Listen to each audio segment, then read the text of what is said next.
Example 6 is unique in that they give you an area, and they want you to use this area to evaluate these integrals. And actually, I decided I'm going to skip C. So don't need to worry about that at all. We're just going to look at A and B. So we have to remember what a cube root looks like. Or excuse me, cube root, sorry. That's the inverse of a third power graph. So it's basically going to be a sideways cubic, so to speak. So the graph of the cube root of x kind of goes like that. There's 1, there's -1, and here's 1 and -1. So it had a point at 1, 1, and a point at -1, 1, and a point at 0, 0. And this is telling me that between 0 and 1, the area under that curve and between the x-axis, this little bitty piece, is equivalent to 3/4 square units. So it's like, given that information, find that integral, yada yada. Okay, so same integrand, meaning same function inside, but now I'm extending the interval. So instead of just going 0 to 1, I'm going to extend that all the way over to -1. So I've got 0, 0, 1, 1, -1, -1.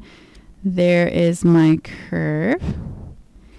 And this means the area between the function and the x-axis. So I need that area added together with that area.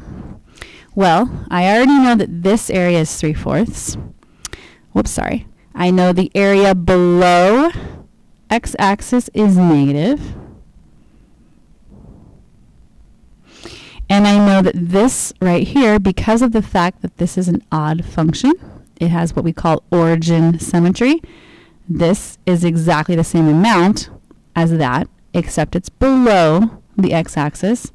So that area would be -3/4. So this integral, when you add the -3/4 together with +3/4, would be 0.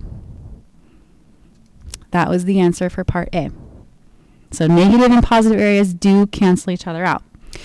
Okay, this one here, we're going to go ahead and sketch the graph. It's the same as the parent graph, shifted up 2 units. So again, we're using lots of pre-calculus here.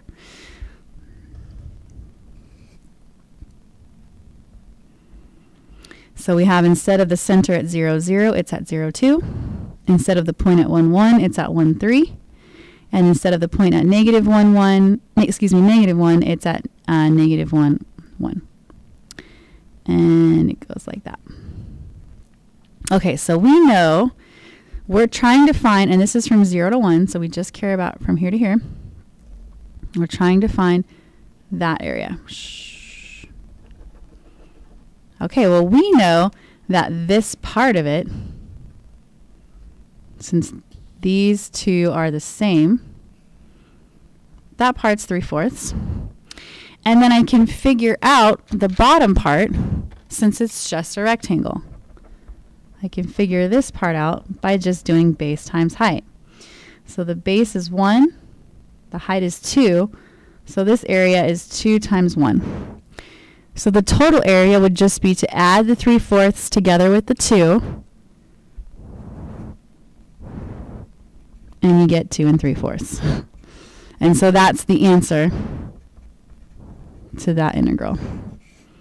2 plus 3/4. Okay, moving on to example 7.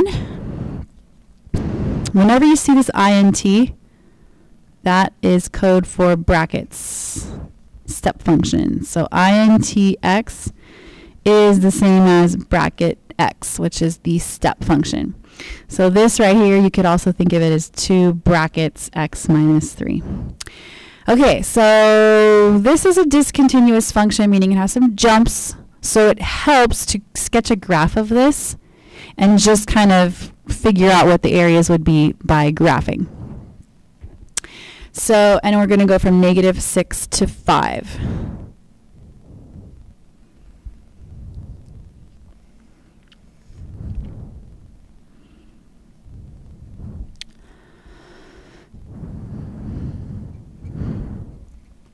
then you're going to want to go ahead and label the y-axis by 2's.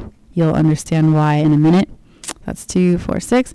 2, 4, 6, 8, 10, 12, 14, 16, 18. Okay, so this is telling me to slide over to 3. That's where this graph will begin. The length of the step is going to just be 1 because there's a 1 in front of the x. And then it has open circle. And then I'm going to jump up a distance of 2 between steps.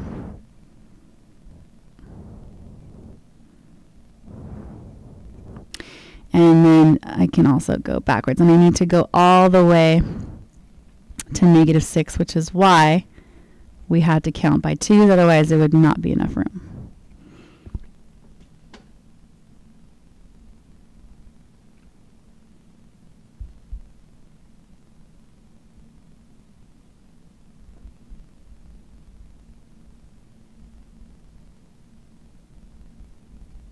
Okay, so there's our function.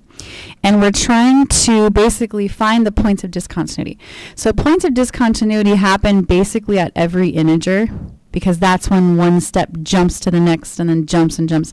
So wherever there's a jump is a point of discontinuity. So the answer for part A would be -6, -5, and so on, all the integers.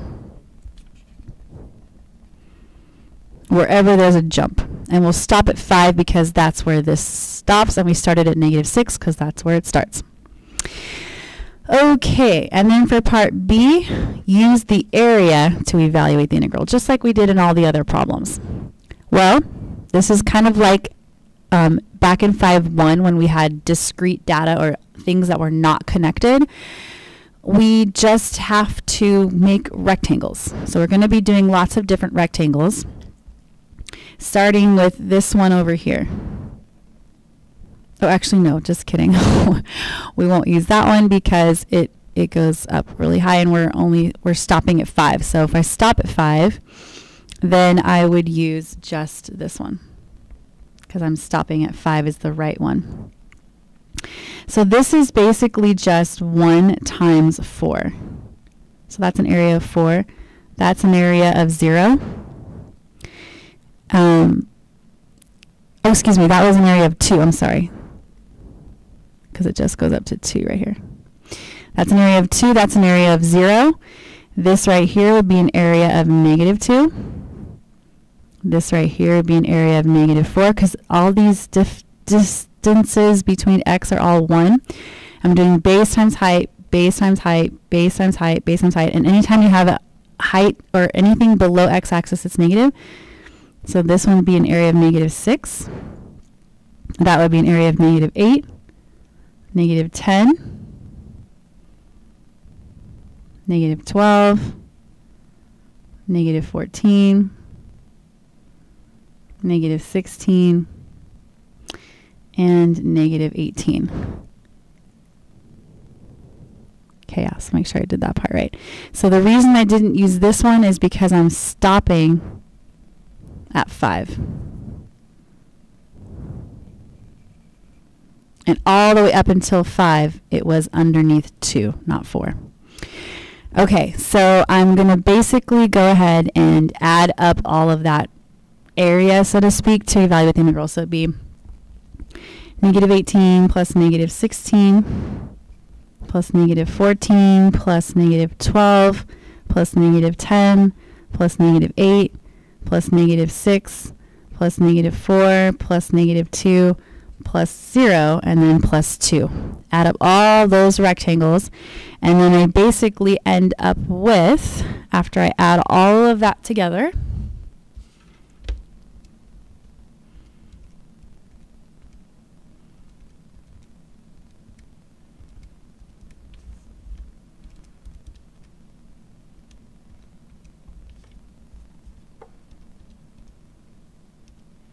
-88 units squared. And that's our answer, oops, I'm sorry, for number 7. Okay, last but definitely not least is how we could find integrals on a calculator. So the calculators, the TI-83s and 84s are only able to find definite integrals. Some of you might have some fancier ones that are able to find indefinite integrals, but our calculator can only find, excuse me, numerical answers. So you would go to Math, 9. You hit the Math button, and then you hit the number 9. And you have this FNIMT. Okay. And like and derive, you have to let it know what the function is. So you would type in the function. You would tell it what you're taking the integral with respect to. So we're going to always do x. And then you would have to let it know from where to where. So we would always type in the lower bound and then also an upper bound. So we will do number 8 quickly here. So a is going to be 0. B is pi over 3. Make sure you're in radian mode whenever you're doing a trig function. And so basically I'm going to end up doing 3 plus 2 times FNIMT of tan x, comma 0, comma pi over 3. And so that would look something like this. So I got FNIMT, tan x, comma 0, comma pi. Make sure I'm in, just kidding. Make sure I'm in radian mode. Good. Oh, sorry, it's pi over 3. Just kidding again. And I get that answer. But then I was supposed to multiply it by 2 and then add 3. So I'm going to times that by 2, and then I'm going to add 3.